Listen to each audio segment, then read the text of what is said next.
क्या आप जानते हैं कि हम सब तालीम हासिल करते हैं लेकिन बहुत कम लोग असल इल्म को समझ पाते हैं। आज हम एक सवाल का जवाब देंगे, तालीम और इल्म में क्या फ़र्क है। तालीम वो है जो हम स्कूलों कॉलेजों से हासिल करते हैं। ये एक रस्मी अमल है जिसमें हमें हकाइक, उसूलों और नज़रियात को सीखने की कोशिश कराई जाती है। हमें सिखाया जाता है कि किताबों के ज़रिए मालूमात कैसे जमा की जाए और इम्तिहानात के लिए कैसे याद किया जाए। लेकिन इल्म कुछ और ही है। ये वो चीज़ है जो हम अपनी ज़िंदगी के तजुर्बात से, अपनी नाकामियों से, अपनी कामयाबियों से सीखते हैं।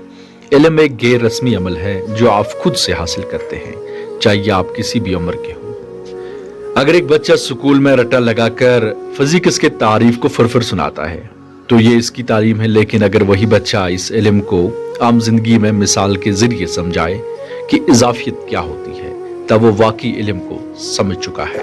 तालीम की अपनी एक हद होती है। जैसे कोई शख्स पीएचडी के बाद रुक जाता है, मगर वही इल्म कभी खत्म नहीं होता।